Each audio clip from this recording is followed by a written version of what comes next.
اعوذ باللہ من الشیطان الرجیم بسم اللہ الرحمن الرحیم ان اللہ وملائکتہ یصلون علی النبی یا ایہا الذین آمنوا صلوا علیہ وسلموا تسلیما الصلاۃ والسلام علیک یا سیدی یا رسول اللہ الصلاۃ والسلام علیک یا سیدی یا حبیب اللہ۔ سننے والے تمام سامعین سامعات السلام علیکم ورحمۃ اللہ وبرکاتہ۔ بڑے دنوں کے بعد حاضری ہوئی ہے، لیکن ایک خوشخبری بھی ہے کہ الحمدللہ ثم الحمدللہ اللہ رب العزت نے بڑی محنتوں کے ساتھ اور آپ لوگوں کے تعاون سے ہمارا جو 1 کے سبسکرائبرز تھے وہ الحمدللہ ثم الحمدللہ پورے ہو گئے ہیں، اور میں شکر گزار ہوں ان سب لوگوں کا کہ جنہوں نے بھی اس کے اندر ہمارا تعاون کیا۔ اللہ سب کو جزائے خیر عطا فرمائے۔ اور اس کے بعد آج کی جو ہماری ویڈیو ہے اور آج کا ہمارا جو آگے ٹارگٹ ہے وہ ہے ہمارا 4000 گھنٹے واچ ٹائم کو پورا کرنا۔ آج کی حدیث، اللہ رب العزت نے جب حضرت آدم علیہ السلام کو بنایا اور پھر شیطان نے حضرت آدم علیہ السلام کو پھسلایا، یا شیطان کو اللہ نے جب نکالا جنت سے، تو شیطان نے اللہ کو فرمایا کہ میں کہنے لگا میں آپ کے بندوں کو پھسلاؤں گا اور جہنم میں لے کر کے جاؤں گا۔ اللہ رب العزت نے فرمایا تو دفع ہو جا یہاں سے، تیرے کرنے سے کچھ بھی نہیں ہوگا، میرے جو نیک بندے ہوں گے وہ کبھی بھی تیری بات نہیں مانیں گے، میرے نیک بندے تیری باتوں میں نہیں آئیں گے۔ اللہ رب العزت نے پھر قرآن مجید کے اندر مومنوں کو واضح فرما دیا، انہو لکم عدو مبین، مومنوں میرے بندو شیطان تمہارا بڑا دشمن ہے۔ جو اللہ کے نیک و کار بندے ہیں وہ شیطان پر بھی غالب آ جاتے ہیں۔ مشہور روایت ہے، حضرت ابو ہریرہ فرماتے ہیں آقا دو جہاں صلی اللہ علیہ وسلم نے مدینہ میں مجھے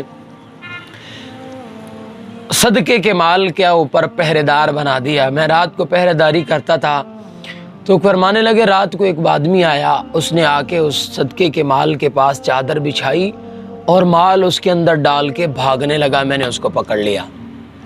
میں نے جیسے ہی پکڑا تو وہ رونے دھونے لگ گیا کہ جی دیکھیں میں کوئی چور نہیں ہوں، میرے بچے مجبور ہیں، کثیر العیال ہوں، اس لیے میں آیا تھا۔ حضرت ابو ہریرہ فرماتے ہیں مجھے ترس آیا، میں نے اسے چھوڑ دیا۔ صبح گیا آقا دو جہاں صلی اللہ علیہ وسلم کے پاس، تو میرے نبی نے بتانے سے پہلے ہی فرما دیا ما فعل اسیرک البارحہ، ابو ہریرہ رات والے چور کے بارے میں کیا ہوا؟ میں نے بتایا جی اس طرح۔ اس نے کہا کہ میں جو کثیر العیال ہوں، میرے زیادہ بچے ہیں، کھانے پینے کے لیے کچھ نہیں تھا، اس لیے جو ہے نا میں نے اسے چھوڑ دیا۔ پھر کہتے ہیں دوسرے دن آیا، اس نے وہی کیا، میں نے پکڑا، پھر اس نے وہی بات کی، اور آقا دو جہاں صلی اللہ علیہ وسلم نے پوچھا اور میں نے بھی انہیں یہی بات بتائی۔ آپ صلی اللہ علیہ وسلم نے فرمایا ابو ہریرہ وہ کل پھر آئے گا۔ تیسری رات جب وہ آیا، اس نے ویسے ہی چوری کرنی شروع کی، تو میں نے اسے پکڑ لیا۔ میں نے کہا اب تو تمہیں نہیں چھوڑوں گا۔ تو وہ کہنے لگا ابو ہریرہ ایک بات اچھی تمہیں میں بتا دیتا ہوں، تم مجھے چھوڑ دو۔ کہتے ہیں میں نے ان سے پوچھا، اس سے کہا کہ ہاں جی بتاؤ۔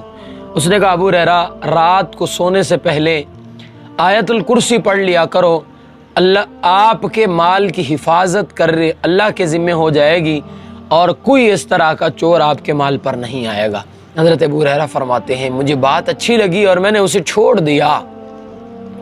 اور فرماتے ہیں کہ جب میں صبح کو گیا آقا دو جہاں صلی اللہ علیہ وسلم کے پاس، آپ نے پھر پوچھا اور میں نے پھر وہی بات بتائی کہ آقا اس نے رات مجھے یہ کہا، پکڑا تو ہے میں نے اسے، لیکن اس نے مجھے کہا کہ آپ کو میں ایک اچھی بات بتاتا ہوں، آپ مجھے چھوڑ دیجئے۔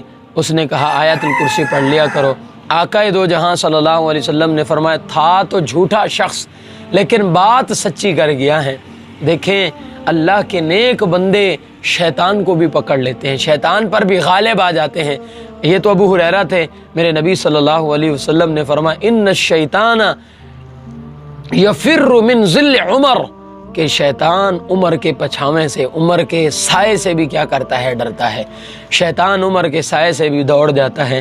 تو یہ نیک لوگ، شیطان جتنا بھی چلاک ہو لیکن یہ اس پر غالب آ جاتے ہیں۔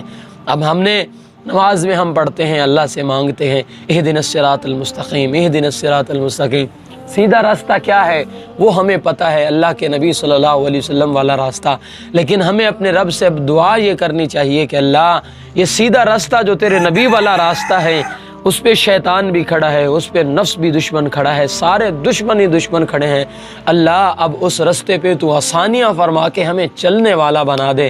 اللہ مجھے آپ کو ہم سب کو اپنے دشمن شیطان سے بچنے کی توفیق عطا فرمائے اور اپنے نبی صلی اللہ علیہ وسلم والے بتائے ہوئے طریقے پر عمل کرنے کی توفیق عطا فرمائے۔ وما علینا